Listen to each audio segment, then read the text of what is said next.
해보도록 하겠습니다. 그럼 시작할게요. 네, 시작하기 앞서서 한 가지 이야기를 하려고 해요. 이걸 말해야 되나 말해야 되나 좀 고민을 했거든요. 여러분, 지금 제가 목이 다 섰잖아요, 그렇죠? 목이 다 섰잖아요. 나가버렸는데 사실 사연이 하나 있어요. 제가 어제 수련회 출발하기 전부터 몸이 좀 안 좋았어요. 약간 목감기 와가지고 좀 목이 칼칼하고 약간 감기 기운도 있고 몸이 되게 안 좋았습니다. 그래서 조금 걱정을 했는데 아니야 다를까 저녁집회를 달리고 나니까 아예 그냥 몸이 맛이 가버리더라고요. 그래서 어느 정도로 몸이 안 좋았냐면 어제 다 끝나고 나서 날씨 되게 더웠잖아요, 그렇죠? 근데 좀 추운 거예요. 그래가지고 숙소에 가가지고 에어컨을 끄고 그리고 이불을 막 몇 겹을 덮었는데 그래도 몸에 떨림이 안 멈추는 거예요. 막 계속 바들바들 떨리고 가만히 서 있기도 힘든 그 정도 상태였습니다. 저 너무 힘이 들어가지고 이제 누워가지고 이제 기도를 했어요. 주님, 저 너무 힘이 드네요. 왜 이렇게 힘이 들죠? 진짜 너무 힘이 드네요 라고 이제 기도를 했어요. 근데 그때 문득 하나 생각이 든 게 있어요. 들어보세요. 아까 생각이 들었는데 아니 내가 이거 조금 했다고 이렇게나 힘이 든데 우리 예수님께서는 얼마나 힘이 드셨을까? 우리 예수님께서는 얼마나 아프셨을까? 그 생각이 들었습니다. 여러분, 어제 잠깐 얘기했지만 우리는요, 우리가 지은 그 죄 때문에 벌을 받아야만 했어요. 이걸 되게 쉽게 생각하는 친구들이 있거든요. 그러니까 이 죄의 문제를 되게 가볍게 생각하는 친구들이 있는데 한번 생각을 해봅시다. 조선시대나 고려시대 때 왕정시대 있죠? 그때 왕의 명령에 불순종하면 어떻게 돼요? 죽어요. 근데 하물며 여러분, 신의 명령에 불순종하면 어떻게 될까요? 살아남을 수가 없겠죠. 인간의 왕, 그 왕의 명령에 불순종해도 목숨을 부지하기가 어려운데 하물며 그 인간을 지으신 신의 명령에 불순종한다? 그러면 살아남을 수가 없는 거예요. 그래서 원래 우리는요, 이 세상에서 고통을 당하다가 죽고 나면 영원히 불타는 지옥에 가야만 하는 그러한 사람들이었다는 거예요. 그런데 말도 안 되는 일이 일어나요. 하나님께서 우리를 너무나도 사랑하시는 거예요. 그래서 그렇게 내버려 두실 수가 없으신 거예요. 어제 말씀에서의 그 아버지가 둘째 아들을 너무나도 사랑하셔서 아들을 그냥 혼자 내버려 둘 수 없었듯이 하나님께서 우리를 너무나도 사랑하시니까 그렇게 내버려 두실 수가 없으셨던 거예요. 그래서 우리를 용서해 주세요. 여러분, 이것도 되게 간단한 문제가 아니었어요. 왜냐하면 죄를 지으면요, 누군가는 반드시 그 대가를 치러야 돼요. 죄를 지으면 누군가는 반드시 그 책임을 물어야 됩니다. 그것도 한번 예를 들어볼게요. 판사가 있어요, 판사. 판사 다 알죠? 판사가 있는데 이 판사가 사랑이 너무 많아요. 사랑이 너무 많은 거예요. 그래가지고 한 사람 100명쯤 죽인 연쇄살인마를 내가 너 사랑하니까 용서. 이게 맞아요? 아니죠. 그러면 공평한 판사가 아니잖아요. 마찬가지로 하나님께서는 사랑이 너무나도 많으신 분이세요. 그러나 동시에 공평하십니다. 그래서 죄를 지으면 누군가는 반드시 그 책임을 져야 돼요. 근데 여러분, 누가 죄를 졌죠? 예수님이 죄를 졌다고요? 우리가 죄를 졌죠.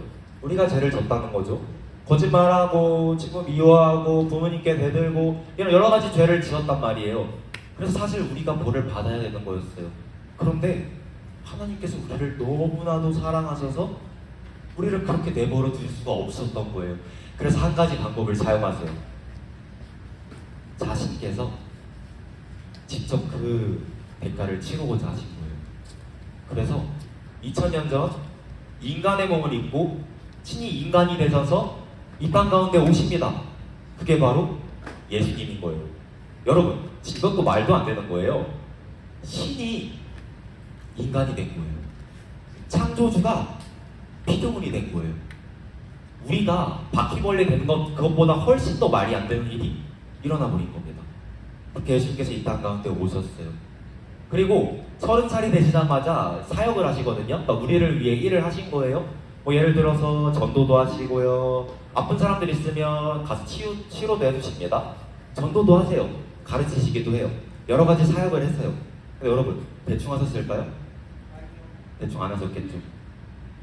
남들이 쉴 때 쉬지 않고 남들이 잘 때 자지 않으셨어요.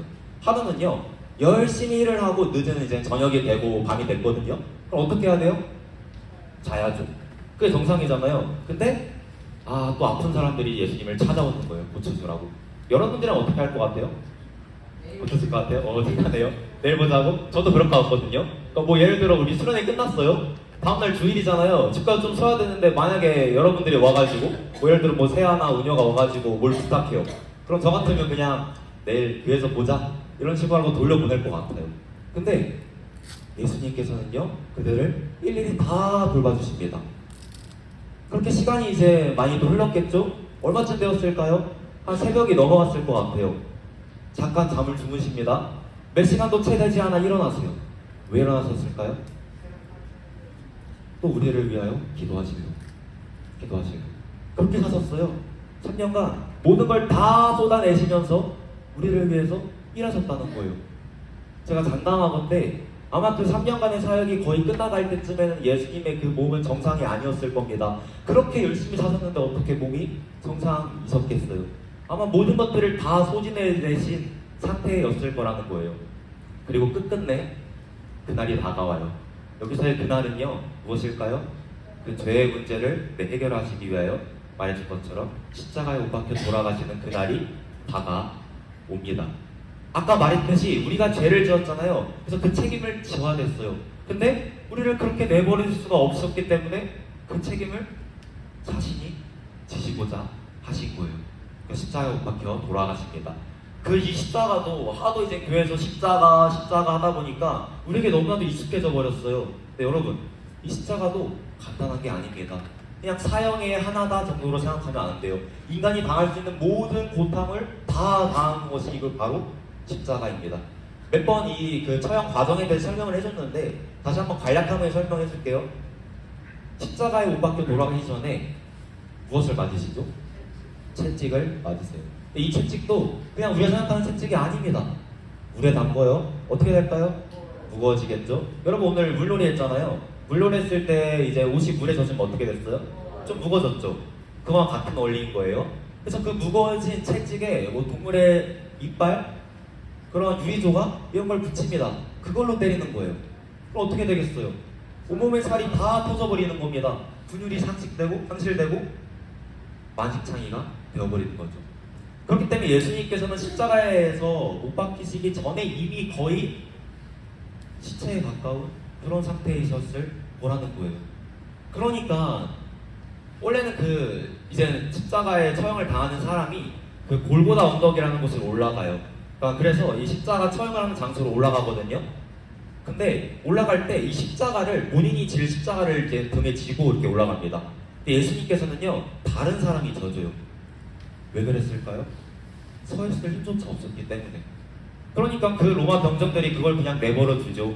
괜히 십자가 들었다가 돌아가시면 큰일 나잖아요. 오빠가 되니까. 그래서 그걸 그냥 내버려 둡니다. 그렇게 처형 장소에 도착했어요. 두 손과 두 발에 옷이 바뀌시죠. 그냥 못 이런 거 아니에요. 거대한 옷이 바뀌십니다. 여러분, 그러면요 온몸의 피가 다 이제 빠져나가는 거예요. 죽을 때까지. 천천히 인간이 당할 수 있는 모든 고통을 당하면서 머리에 가시면류관을 채십니다. 이마에서 피가 흐르겠죠.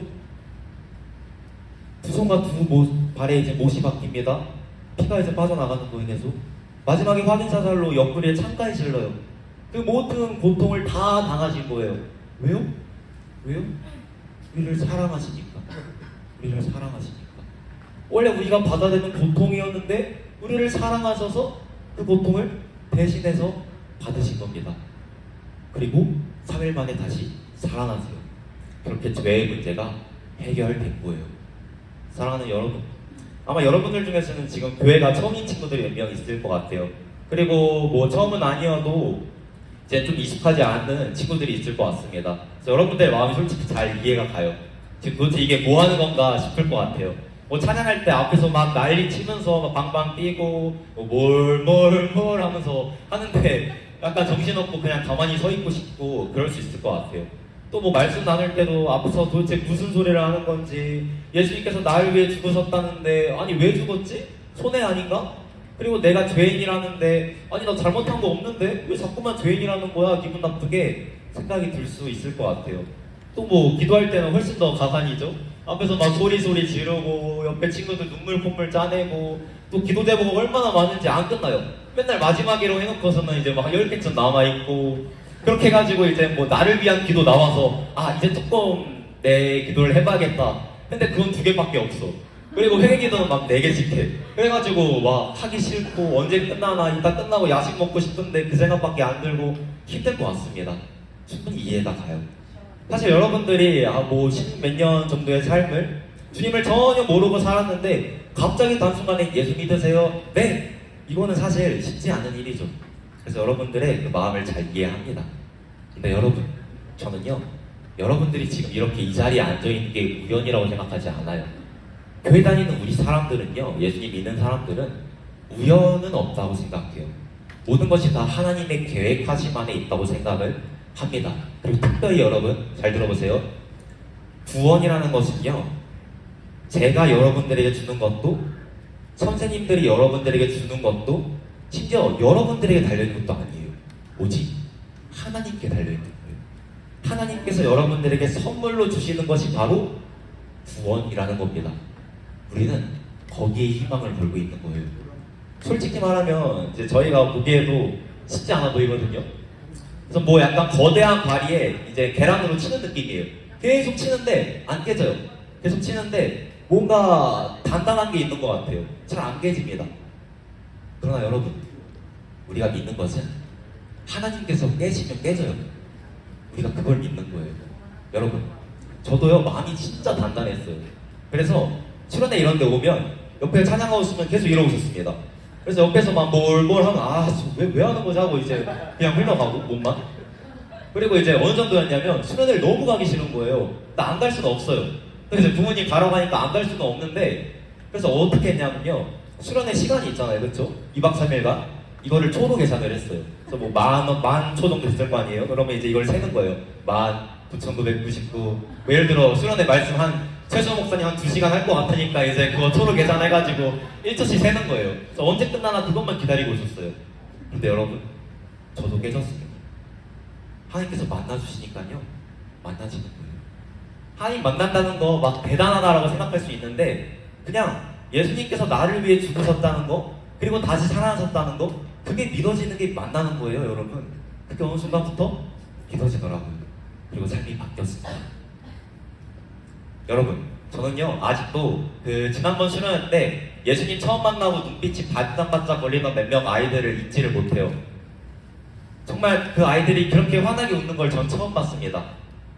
그리고 그 아이들이 성장해서 이번 수련회에 와서 기도하고 찬양하고 하는 모습 보니까 너무 기특하더라고요. 여기 이제 앞줄 앉아있는 친구들이 이제 그런 친구들인데, 여러분, 이 친구들이 원래부터 이랬는지 알아요? 아니에요. 여러분보다 더 심했으면 더 심했지 덜하지는 않았습니다. 근데 이 친구들도 하나님 만나니까 변하더라고요. 이제는 여러분들 차례인 줄 믿습니다. 오늘 이 시간 여러분들이 정말 다 주님 만나고 돌아갔으면 좋겠습니다. 그렇게 되기를 살아계신 예수님을 축복합니다. 제가 지금 그래서 여러분들에게 예수님이라는 분에 대해 소개해 줄 거예요. 딱 그거 하나 얘기할 거거든요. 그래서 한번 잘 귀를 들어보세요. 예수님이라는 분이 어떤 분이신가 궁금하지 않나요? 다들 막 그렇게 좋다 날리고 또 나를 위해 죽으셨다는데 과연 어떠한 분인가 궁금할 수 있을 것 같아요. 그래서 이 시간 한번 귀를 잘 기울여봤으면 좋겠습니다. 여러분, 예수님께서 이 땅 가운데 오셔서 3년 정도 사역하셨다고 했죠. 30살이 되시고 나서. 그런 중 한 가지 결심을 하십니다. 무슨 결심을 하시는지 말씀을 통해 볼게요. 여러분, 읽어보겠습니다. 시작! 실세, 아멘. 여러분, 예수님께서 지금 유대를 떠나서 어디로 가려고 결심하셨대요? 갈릴리로 가려고 결심을 하셨대요. 근데 이게 재밌는 것이, 여러분 보세요. 제가 서 있는 지금 여기가 유대예요.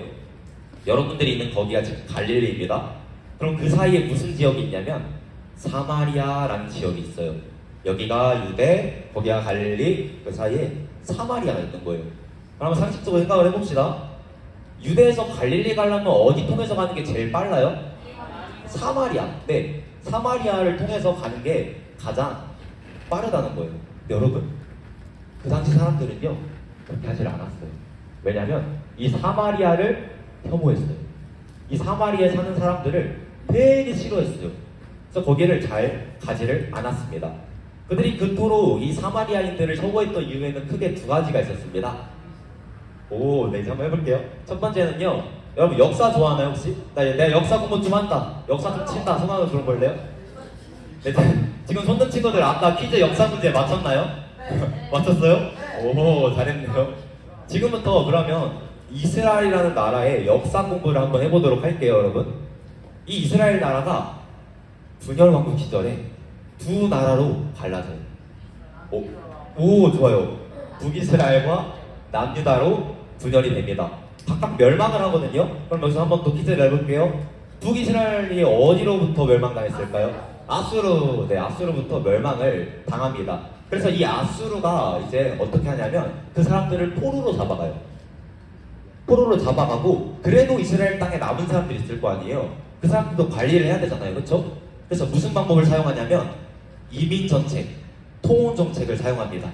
무슨 소리냐면 아수르에 있는 사람들 있죠? 그 사람들을 이스라엘 땅으로 이민을 보내요. 그 다음에 이스라엘 사람들과 결혼을 시킵니다. 그리고 자식을 낳게 해요. 그럼 어떻게 돼요? 두 민족이 피가 섞이는 거예요. 그렇게 해가지고 이제 그 유대민족의 정체성을 무너뜨리고 흡수하고자 하는 겁니다. 그러니까 쉽게 말하자면 우리 옛날에 일제감정기일 때 뭐 창씨개명 다들 들어봤죠? 창씨개명 뭐예요? 네, 이름 뭐 일본식으로 바꾸는 거. 또 내선일체 들어봤나요? 조선과 일본은 하나다, 이런 말도 안 되는 소리를 했습니다. 그거랑 비슷한 맥락인 거죠. 그래가지고 이제 이 이스라엘 사람들이 아수르 사람들과 이제 결혼을 하고 자식을 낳았어요. 그들의 후손이 바로 사마리아인이에요. 그런데 그렇게 한 사람들도 있었는데 끝까지 저항한 사람들도 있었어요. 아니, 내가 하나님의 백성인데 어떻게 다른 사람들과 결혼을 하냐? 그거는 하나님을 버리는 거다 하고 끝까지 저항한 사람도 있었습니다. 근데 나중에 오히려 그 사람들이 주류가 된 거예요. 그러면 그 사람들이 보기에 이 사마리아인들이 어떻게 했어요? 경멸하는 거죠. 그러니까 자기들은 끝까지 저항했는데 얘들은 이제 그냥 넘어가 버렸으니까 경멸하는 겁니다. 그래가지고 그들은 사마리아인들을 혐오해요. 이게 첫 번째 이유였어요. 두 번째 이유 설명해 줄게요. 두 번째 이유 잘 들어보세요. 여러분, 이스라엘 백성들한테는요, 저 사진에 있는 저기 뭔지 알아요 혹시? 모슬렘? 요즘은 그 성전, 이스라엘 성전이거든요. 근데 이스라엘 사람들한테는 이게 너무 중요했어요. 왜냐하면 저기가 하나님의 집이라고 생각했어요. 그러니까 너무 중요했어요. 진짜 100번 강조해도 모자랄 만큼 중요했습니다. 그래서 그들이 이제 멸망하고 포로를 잡혀가고 다시 귀환해서 가장 먼저 하는 행동이 뭔지 알아요? 네, 무너진 이 성전을 다시 짓는 거였어요. 그런데 그거를 또 방해하는 사람들이 있어요. 그게 누굴까요? 그게 또 사마리아인이에요. 그러니까 서로 사이가 좋을 수가 없어요. 정리해 볼게요. 유대인들이 보기에는 이 사마리아인들은요, 우리로 치면 약간 친일파 후손들 보는 느낌인 거예요. 서로 말도 안 섞었고요, 서로 교류도 안 했어요, 접촉도 안 했고요, 멸시하고 개돼지 취급을 했습니다. 그렇게 이제 싫어했다는 거예요. 그렇기 때문에 이 유대, 아까 말했듯이 유대에서 갈릴리로 가려면 그냥 사마리아 통과해서 갔으면 제일 빨랐거든요. 사람들은 그렇게 하지 않아요. 뺑 돌아서 갑니다. 왜냐하면 사마리아를 더럽다고 생각했기 때문에. 자, 근데 여러분, 예수님께서는 어떻게 하셨을까요? 말씀을 통해 보도록 하겠습니다. 예수님께서 지금 뭐를 하여야 하시겠대요? 사마리아를 통과하여야 하시겠대요. 조금 더 느낌 확 오게 해줄게요. 여러분, 저 말씀을 원어로 보면 데이라는 단어가 나와요. 근데 이게 영어로 치면요, 머스트예요. 머스트뜻이 뭐죠? 해야만 하겠다. 그렇죠? 그러니까 예수님께서는요, 사마리아를 통과해야만 하시는 거예요. 남들이 더럽다고 잘 가지 않던 그 땅을 가야만 하셨다는 겁니다. 왜냐하면요, 그 땅에는 아픔과 상처를 품고 홀로 울고 있는 한 명의 여인이 있었거든요. 그래서 예수님께서는 소망 없이 살아가던 그녀의 인생에 소망을 주시기 위하여 그곳으로 발걸음을 향하십니다. 그래서 지금부터 그 이야기를 들려줄 텐데, 들을 때 이 사마리아 여인을 저와 여러분들이라고 생각하고 들으면 이해하는데 도움이 많이 될 것입니다. 그들의 이야기 속으로 한번 들어가 보도록 할게요. 예수님께서 드디어 사마리아에 도착을 하십니다. 가셨더니 거기에 6절 말씀을 보면요, 야곱의 우물이 있었대요. 야곱의 우물. 그래서 예수님께서 그 우물가에 잠시 앉아서 쉬십니다. 그때가 몇 시였대요? 파란 글씨 보세요. 6시. 근데 여러분, 예전에 한번 설명했던 것 같긴 한데 유대인의 시간 계산법은요 우리랑 좀 달라요. 저기서 플러스 6을 하면요 우리나라 시간입니다. 6 더하기 6이 뭐죠? 12. 네. 해가 쨍쨍하게 내리지는 한낮. 그때였던 거예요. 이거를 기억해 두세요. 예수님께서 우물가에서 이제 오매불만 사마리아 여인이 오기를 기다리십니다. 마침내 그녀가 저 멀리서부터 다가온 것이 뭐예요? 그렇게 그녀를 만나고 예수님께서 한 가지 부탁을 하십니다. 무슨 부탁을 하시냐면요. 노란 글씨 보면 무슨 부탁하셨죠? 네, 물을 좀 달라. 물을 좀 달라라고 요청을 하십니다. 그러자 그 말을 들은 사마리아 여인의 반응이 어땠을까요? 화들짝 놀래요.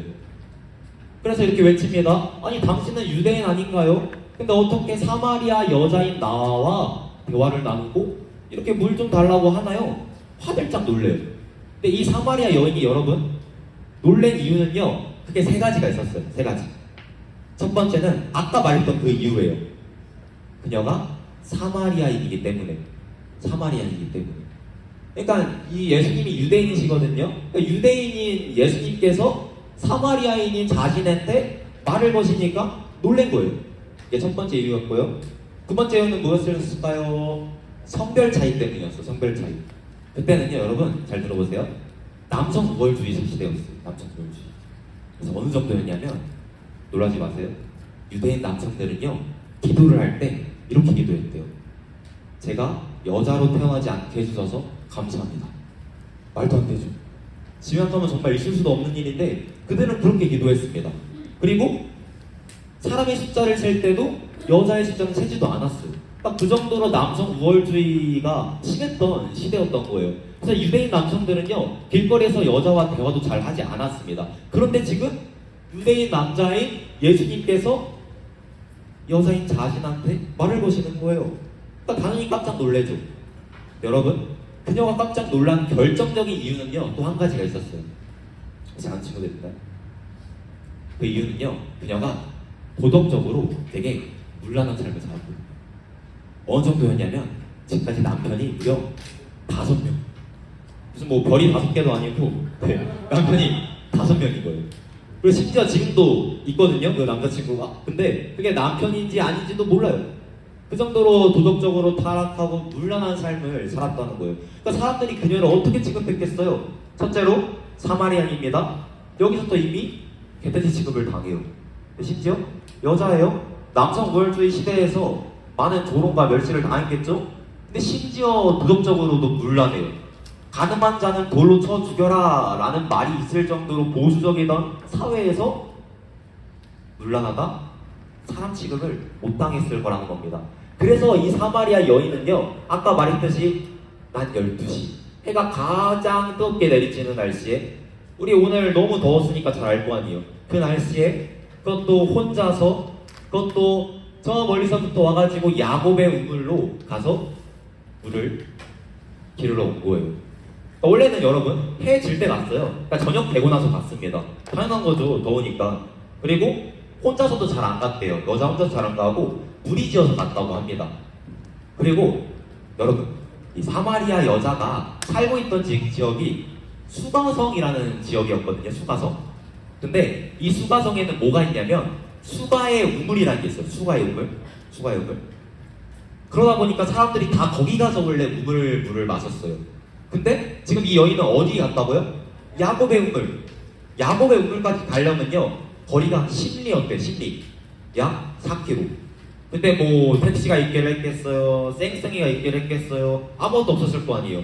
그런데 말 타고 걸어왔습니다. 네, 걸어왔어요. 그러니까 그 먼 거리를 그것도 혼자서 햇볕이 쨍쨍하게 내리쬐는 12시에 온 거예요. 왜요? 사람들 시선 피하려고. 그러니까 사람들이 하도 자신을 더럽다고 하고 조롱하고 멸시하고 사람 취급을 안 하니까 사람들을 몰래 피해가지고 지금 이렇게 우물가로 걸어온 겁니다. 이렇게 우물가로 걸어오는 그녀의 발걸음이 얼마나 초라하고 무거웠을까요?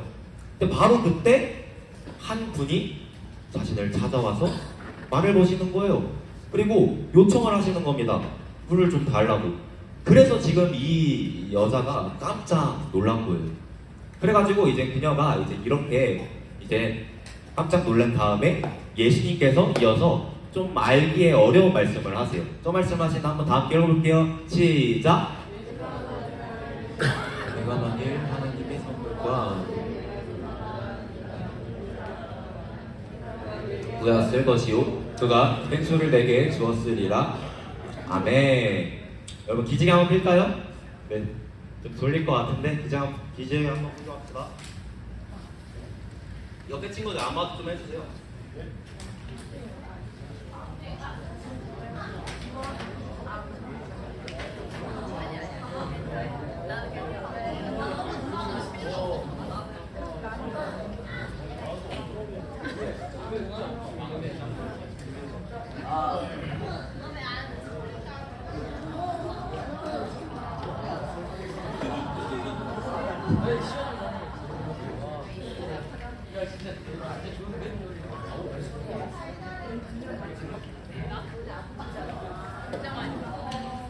네, 이제 다시 시작해 볼게요. 이제 떨어지고요.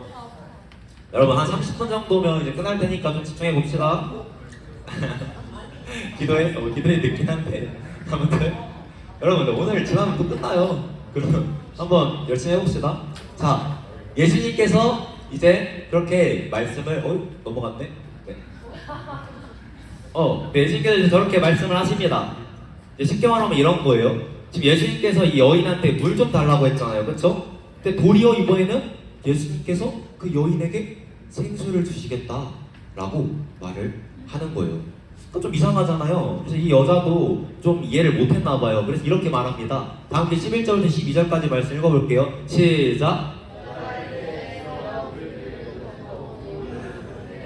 어디서 당신이 그 생수를 얻겠사옵나이까? 우리 조상 야곱이 우물을 우리에게 주셨고 또 여기서 자기와 자기 아들들과 짐승이 다 마셨는데 당신이 야곱보다 더 크니까?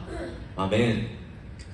그러니까 이 여자가 보기에는, 이 여인이 보기에는 예수님의 손에는 물 기를 그릇도 없어요. 그러니까 이 야곱의 우물이 한 30m 됐대요. 그러니까 되게 깊은 우물이잖아요. 근데 손을 보니까 이제 물 기를 그릇도 없고요. 그러니까 도저히 예수님을 하는 분이 자신에게 무엇인가를 해줄 만한 분으로 안 보이는 거예요. 그래서 예수님의 말이 믿기지가 않는 거예요. 그래서 지금 12절 말씀에서 이렇게 말하는 겁니다. 그러니까 이 내 조상, 우리의 조상 야곱이라는 분이 우리에게 우물을 주셨어요. 그래서 우리가 거기서 마셨거든요. 근데 당신이 그 야곱보다 크나요? 이렇게 지금 말하고 있는 거예요. 여러분 정리를 해보면요, 지금 이 사마리아 여인은 예수님의 말을 전혀 믿지 않고 있어요. 아직까지는. 그러니까 예수님을 믿지 않고 있는 거예요. 이 예수님이라는 분이 자신에게 무엇인가를 해줄 수 있다는 기대를 안 하고 있어요. 그럴 만한 분으로 안 보고 있는 거예요. 그래서 지금 이 여인한테는요, 저 우물물이 더 소중해요. 우물물. 왜냐하면 갈증을 해소해야 됐거든요. 그러니까 이 우물물에서 갈증을 해소하기 위해서 이 우물물이 더 소중했던 거예요. 그래봤자 또 금방 목이 말라서 우물을 찾겠지만 그래도 지금 이 여자한테는 이 우물물이 더 소중했던 겁니다. 그러니까 지금 시저 말씀에서 이렇게 묻는 거죠. 당신이 이 우물물보다 더 큰 걸 저한테 줄 수 있나요? 당신이 야곱보다 크니까. 이렇게 지금 물었다는 거예요. 그런데 그 말을 들으신 예수님께서 또 한 번 말 수 없는 말을 하세요.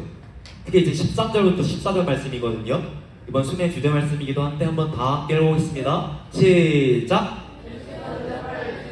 이 물을 마시는 자마다 다시 목마르려니와 내가 주는 물 영원히 목마르지 아니하리니 내가 주는 물을 그 속에서 영생하도록 솟아나는 샘물이 되리라. 아멘. 네, 잘 읽었습니다. 조금 어려울 수 있는데 한번 집중해서 들어보세요. 여러분 먼저 13절 말씀을 보면요, 이 물, 즉 우물물입니다. 우물물 마시는 자는 어떻게 될 거래요? 다시 목마를 거다. 그럼 이번에는 14절 말씀 볼게요. 내가 주는 물, 즉 예수님께서 주시는 물을 마시는 자는 어떻게 될 거래요? 영원히 목마르지 않을 거래요. 그러니까 우물물을 마시는 자는 목마를 거라는 거예요. 당연하죠. 여러분 우물물 마셨어요? 그럼 영원히 안 목말라요? 아니죠. 당연히 또 목마를 거 아니에요. 그래서 오늘 또 이 여인이 우물물을 찾던 중이었던 거고요. 그런데 예수님께서 지금 내가 주는 이 샘물을 마시면 영원히 목마르지 않을 거다라고 말씀하시는 거예요. 즉, 사람이 만들어낸 우물물이 아니라 예수님께서 주시는 물, 샘에서 나오는 샘물을 얻는 자들은 영원히 목마르지 않을 거다라고 말씀하시는 겁니다. 여기서 샘이 뭐냐면요, 예수님이에요. 그리고 그 샘으로부터 나오는 물이 뭐냐면요, 잘 들어보세요, 성령님입니다. 그러니까 지금 이렇게 말씀하시는 거예요. 내가 주는 이 샘물을 마시는 자는 영원히 목마르지 않을 거야. 즉, 예수님을 믿고 그분을 만나는 자는, 그래서 성령님께서 인도하시는 자는 영원히 목마르지 않을 거다. 지금 예수님께서 이렇게 말씀하셨다는 겁니다. 쭉 말씀을 살펴보았어요. 이걸 이제 그 사마리아 여인의 시선과 예수님의 시선으로 나누어서 한 번 더 보도록 하겠습니다. 먼저 사마리아 여인의 시선으로 볼 건데, 아까 말했듯이 저와 여러분들의 삶에 빗대어서 한번 생각을 해보면 좋을 것 같아요. 알겠죠? 네. 사마리아 여인의 시선으로 한번 이야기를 다시 한번 보도록 하겠습니다. 그녀는요, 항상 목이 말랐어요. 항상 공허했습니다. 그래서 남자도 여러 만나보았고요, 물란하게도 살아보았어요. 그런데요, 채워지지가 않는 거예요. 너무 목이 말라서 그 갈증을 해소하기 위하여 이 세상의 쾌락과 즐거움을 쫓았는데 그 목마름이 해결이 되지 않는 거예요. 마치 항아리에 밑이 뚫려 있듯이 아무리 그거를 부어도 오히려 더 갈증이 생기는 거예요. 그래서 또 더 붓겠죠? 근데 또 갈증이 생기는 거예요. 그렇게 그녀는 공허하고 허무한 삶을 살아가고 있었어요. 아픔과 상처가 많은 삶이었습니다. 사마리아인이었고요, 여자였어요. 물란한 삶을 살았습니다. 그래서 사람들이 자신을 미워했어요. 그 누구도 자신을 진심으로 사랑하는 것 같지가 않았어요. 옆에서 수군거리기만 해도 나를 욕하는 것 같았고요, 자존감이 완전히 무너졌고 자기 혐오 속에 빠져 살아갔습니다. 피해망상이 있었을 거고요, 어쩌면 우울증도 있었을지도 모르겠어요. 그리고 어쩌면 스스로 목숨을 끊을까 고민했을지도 모르겠습니다. 그러다 어느 날 그녀에게 한 분이 찾아오세요. 그날은 좀 이상한 날이었어요. 분명 이 시간대라면 이제 우물가에 아무도 없어야 되는데 가보니까 어떤 사람이 있는 거예요. 그래가지고 얼른 물만 딛고 가야지 하고 갔는데 그 사람이 말을 거는 겁니다. 어떤 것들을 요청하는 거예요. 물을 좀 줄 수 있겠니? 난생 처음 받아보는 누군가의 정중한 이 요청에 이 사마리아 여인은 당황해요. 그래서 묻습니다. 아니, 당신은 유대인 남성이 아닌가요? 근데 어떻게 사마리아의 여자인 저에게 말을 거시고 이런 요청을 하시나요? 그런데 이번에도 예수님께서는, 그분께서는 알 수 없는 말만 하실 뿐이에요. 그녀가 지금 마시고 있는 이 우물물로는 또 목마르고 말 뿐이래요. 맞는 말이었어요. 그래서 또 오늘 우물가를 찾았거든요. 그런데 어쩌겠어요. 너무 목이 마른데, 너무 갈증이 생기는데, 그래서 그 갈증을 해소하기 위해서 한순간이라도 물을 마시지 않으면 죽을 것 같은데 어쩌겠어요. 그런데 또 이상한 말씀을 하시는 겁니다. 내가 주는 샘물을 마신다면 너는 영원히 목마르지 않을 거야. 도대체 무슨 소리를 하시는 거죠? 아니, 어떻게 사람이 물 한 번 마셨다고 영원히 목마르지를 않아요? 당신이 누구이기에 지금 나에게 이런 말씀을 하시나요? 대화는 계속 이어집니다. 근데 여전히 이 여자는 예수님의 말을 이해하지를 못해요. 그래서 여러분, 이렇게 말합니다. 여자가 말한 건데요, 다 함께 읽어볼게요. 시작! 네, 메시아 곧 그리스도라 하느니가 오실 줄을 내가 아노니 그가 오시면 모든 것을 우리에게 알려주시리이다. 아멘. 그러니까 이렇게 말하는 거예요. 지금 무슨 말 하는지 모르겠거든요. 그런데 메시아 곧 그리스도라고 하시는 분이 오면 우리에게 다 알게끔 해주실 거예요. 그러니까 아무런 소망 없이 살아가고 있던 이 사마리아 여인 같아 보였는데 사실은 한 가지 소망이 있었어요. 한 가지 소망. 그것은 메시아가 올 거라는 소망이었습니다. 그런데 이어서 예수님께서 정말로 놀라운 선포를 하세요. 뭐라고 썼는지 말씀 읽어볼게요. 시작. 예수께서 이르시되 내게 말하는 내가 그라 하시니라. 아멘. 예수님께서 말씀하시는 겁니다. 네가 그토록 기다려온 그 메시아가 바로 나다. 내게 말하는 내가 그라. 그렇습니다. 사마리아 이 여인이 드디어 예수님을 만난 거예요. 여기까지가 사마리아 여인의 시점이었고요. 이번에는 예수님의 시점으로 한번 이 이야기를 다시 한번 보도록 하겠습니다. 예수님께서는요, 아픔 많은 이 세상을 바라보시고 너무 마음이 아프셨어요. 그리고 그 세상을 살아가며 아파하는 우리 인간을 보시고 마음이 너무 아프셨습니다. 정말 마음이 찢어질 것 같이 아프셨어요. 그래서 세상을 바꾸기로 마음 먹으세요.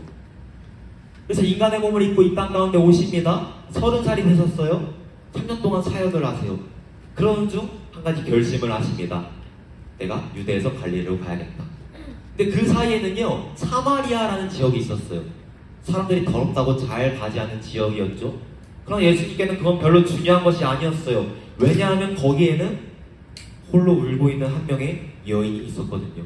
그래서 예수님께서는 그녀의 눈물을 닦아주시기 위하여 그곳으로 향하십니다. 예수님께서는 이 여인이 올 만한 곳을 알고 계셨어요. 그것은 바로 야곱의 우물이었습니다. 그래서 우물가에서 여인이 오기만을 기다리세요. 마침내 저 멀리서부터 그토록 기다렸던 이 사마리아 여인이 다가오기 시작해요. 그래서 요청합니다. 내게 물을 좀 줄 수 있겠니? 이 여인이 당황해요. 당황하는 거예요. 그런데 그럼에도 예수님께서는 아랑곳도 하지 않으시고 하시던 말씀을 이어하세요. 너가 구한다면 내가 생수를 줄 텐데.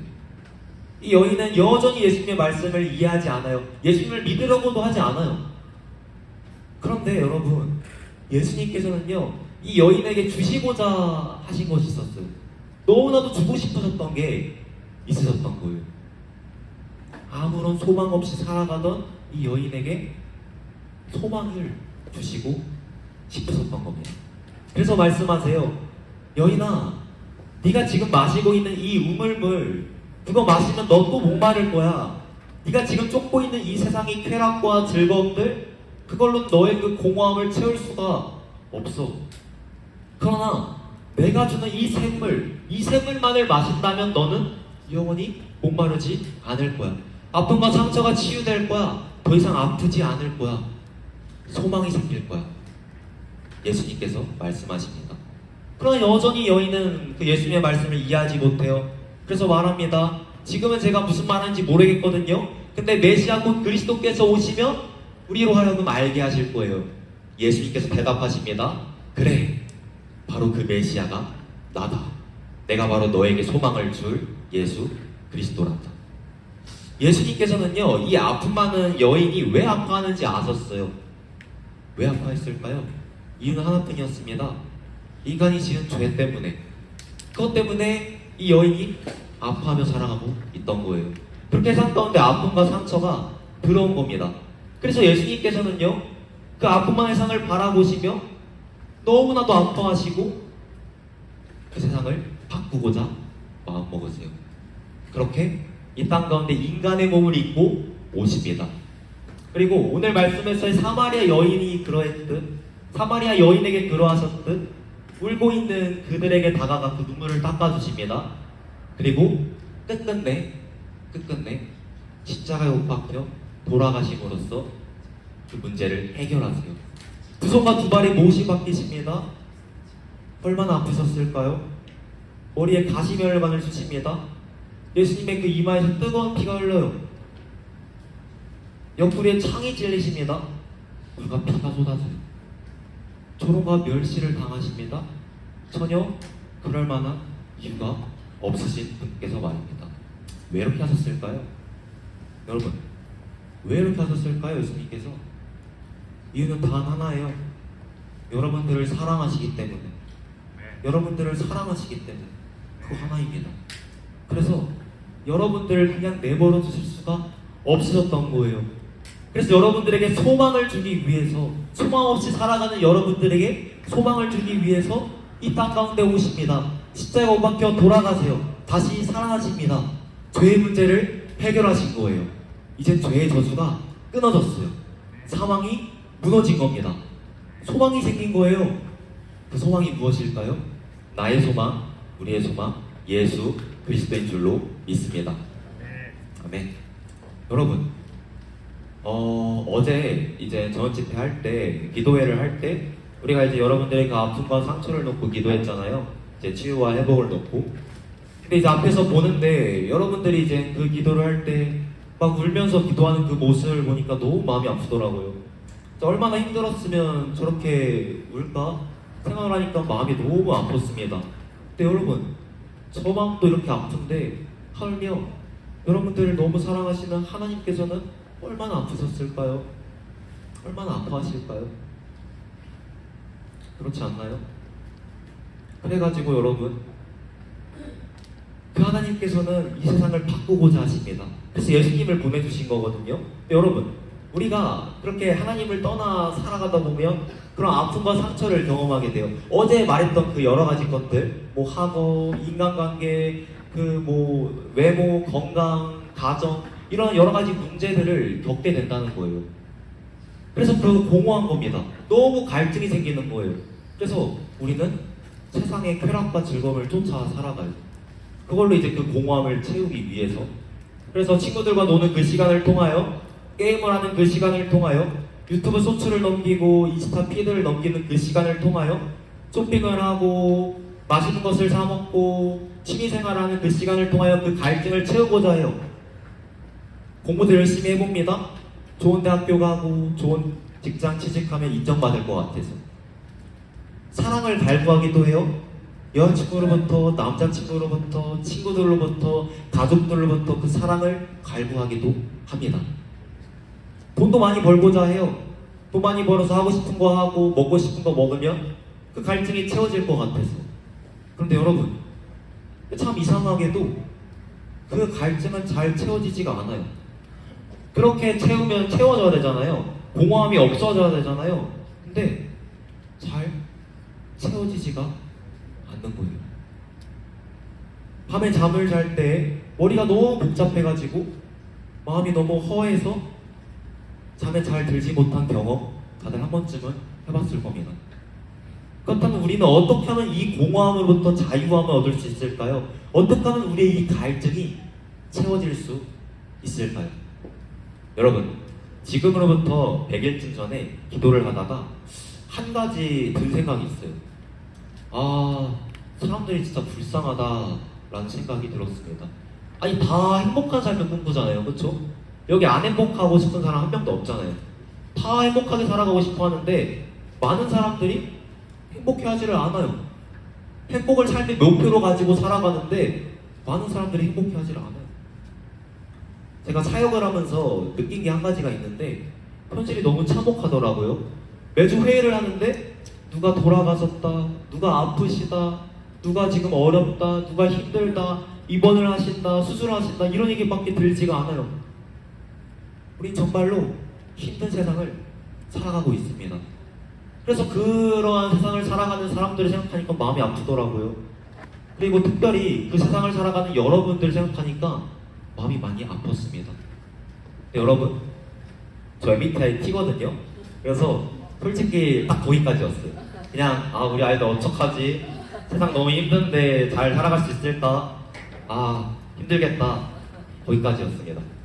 근데 바로 그 순간 하나님께서 세상을 바라보는 시선을 바꿔주시더라고요. 그 전까지는 저의 시선을 바라봤거든요. 근데 그때부터는 하나님의 시선을 바라보게 해주셨어요. 그리고 바로 그 순간 이 세상을 바라보시는 하나님 아버지의 마음이 느껴지기 시작했습니다. 그러니까요, 정말 가슴 깊숙한 곳에서부터 말로 설명할 수 없는 통증이 오는 거예요. 저 눈물 거의 없거든요. 잘 울지 않는데 진짜 엉엉 울었습니다. 거의 짐승처럼 울었던 것 같아요. 너무 아프더라고요, 진짜. 그때 한 말씀이 떠올랐어요. 요한복음 3장 16절 말씀입니다. 하나님이 세상을 이처럼 사랑하사 독생자를 주셨으니 이는 그를 믿는 자마다 멸망하지 않고 영생을 얻게 하려 하심이라. 아멘. 아, 이래서 주님께서 오셨구나. 아, 이래서 주님께서 오셔야만 했구나. 그러니까 주님께서는요, 이 세상을 보시고 너무 아파하는 여러분들을 보시고 너무 마음이 아프셨던 거예요. 정말 가슴이 찢기듯이 아팠던 거예요. 그래서 이 땅 가운데 오십니다. 여러분들의 눈물을 닦아주기 위하여, 여러분들의 소망을 주기 위하여 이 땅 가운데 오신 거예요. 그래서 하나님께서는요, 세상을 이처럼 사랑하사 독생자를 주십니다. 그리고 그를 믿는 자마다 멸망하지 않고 영원한 삶을 살 수 있도록 해주세요. 그리고 그 마음 품고 이 땅 가운데 오신 예수님께서는요, 우리를 대신해서 십자가에 못 박혀 돌아가십니다. 그리고 다시 살아나세요. 그렇게 소망 없이 살아가던 우리에게 소망이 되신 거예요. 소망. 바로 그때 또 말씀 하나가 생각이 났어요. 그게 이제 이번 수련의 주제 말씀인데요. 다 함께 읽어볼까요? 시작! 예수께서 대답하여 이르시되 다시 목마르느니와 내가 주는 물을 마시는 자는 영원히 목마르지 아니하리니 내가 주는 물은 그 속에서 영생하도록 솟아나는 샘물이 되리라. 아멘. 아, 이거구나. 내가 아이들에게 전해야 하는 것이 이거구나. 내가 사랑하는 우리 아이들에게 전해줘야만 하는 것이 이거구나. 그때 깨달았습니다. 그것이 무엇일까요? 나의 소망, 우리의 소망, 예수 그리스도예요. 그걸 이제 여러분들에게 전해야겠다는 생각을 하고 그렇게 수련의 주제를 정하게 되었습니다. 그 마음 하나 품고 지금까지 왔어요. 그리고 저는 이제 오늘 여러분들에게 그 예수님에 대해 소개해드렸습니다. 여러분들이 정말 다 그 예수님을 만나고 돌아갔으면 좋겠습니다. 그렇게 되기를 예수님의 이름으로 축복합니다. 여러분, 그래서 사실 저는요, 이번 수련에 확신이 있었어요. 하나님께서 이 세상을 향하신 하나님의 마음을 저로 하여금 강력하게 느끼게 하신 건 딱 두 차례예요. 두 번. 첫 번째는요, 하나님께서 저를 목회자로 부르셨던 바로 그날 이제 요나서 말씀을 통하여 저한테 그 마음을 느끼게 해주셨고요. 두 번째가 이번인 거예요. 수련회 준비하면서. 그래서 저는 확신이 있었어요. 저는 확신합니다. 오늘 이 밤 여러분들이 다 우리의 소망 되신 예수님을 만나고 돌아갈 줄을 믿습니다. 혹시 오늘 못 만나는 친구들이 있더라도 오늘 뿌린 이 소망의 씨앗이 언젠가 하나님의 때가 되면 반드시 열매를 거둘 거예요. 그걸 믿습니다. 그래서 여러분들이 바로 그 소망 되신 예수님을 만나고 이 아픔 많은 세상 가운데 나아가 그 소망을 전하며 살아가게 될 것입니다. 세상의 빛처럼 살아가는 것이죠. 오늘 이 밤 우리가 그 놀라우신 하나님의 구원 역사를 마음껏 경험하기를 살아계신 예수님의 이름으로 축복합니다. 아멘. 네, 여러분, 세상이 아무리 어려워도요, 세상이 아무리 힘들어도요, 그 소망 되신 예수님만 만나면 이 세상을 환하게 비추며 살아갈 수가 있어요. 그래서 정말 여러분들이 다 그런 주님을 만났으면 좋겠습니다. 이런 간절한 소원을 가지고 영접 기도라는 것을 이제 해볼 건데, 여러분, 그에 앞서서 이제 여러분, 하나님께서는요, 인격적인 분이세요. 인격적인 분. 그래서 여러분들의 그 마음의 문을 막 억지로 열고 들어가질 않으세요. 그러니까 여러분들을 아무리 만나고 싶으셔도 억지로 막 들어가시는 분이 아니세요. 어떻게 하시냐면요, 그 문 앞에 서서서 두드리십니다. 두드리세요. 여러분들 찾는 그 주님의 음성을 듣고 그 문을 열면요, 주님께서 여러분들을 만나 주시는 거예요. 그 성경은 이렇게 말씀하십니다. 볼지어다 내가 문 밖에 서서 두드리니 누구든지 내 음성을 듣고 문을 열면 내가 그에게로 들어가 그와 더불어 먹고 그는 나와 더불어 먹으리라. 아멘. 그래서 여러분들을 이제 마음의 문을 열어야 되는데 어떻게 여냐면요, 먼저는 입술을 열어야 돼요. 입술을 연다는 것은 의지의 표현입니다. 그리고 이렇게 기도하는 거예요. 주님, 제가 주님을 만나고 싶습니다. 제 마음의 문을 엽니다. 저기로 들어와 주셔서 소망을 주세요. 저의 죄 때문에 죄 없으신 주님께서 십자가에 못 박혀 죽으시고 다시 살아나셨음을 제가 믿습니다. 제가 이 시간 주님을 초청하오니 저를 만나 주시고 제 삶의 주인이 되어주세요. 예수님의 이름으로 기도드립니다. 아멘. 이렇게 기도하는 것입니다. 여러분들이 정말 진심으로 이렇게 기도했을 때 예수께서 여러분들을 만나 주실 거예요. 그리고 예수님께서 주시는 그 샘물, 곧 성령님께서 여러분들 마음 가운데 찾아오실 겁니다. 그리고 앞으로 여러분들이 살아가는 모든 날 동안에 여러분들이 영원한 천국에 가게 되는 그날까지 여러분들 곁을 결코 떠나지 않고 여러분들을 도와주실 거예요. 오늘 이 시간이 그런 삶의 첫 시작이 되기를 살아계신 예수님의 이름을 축복합니다. 그래서 이 시간 다 함께 일어나서 찬양 하나 하고 이어서 영접기도 한번 해보도록 하겠습니다. 네, 주 예수 나의 산소망이라는 찬양 하도록 하겠습니다. 순회 주제 찬양인데요. 조금 어려운 찬양일 수 있는데 여러분 가사 읽으시면 돼요, 그냥.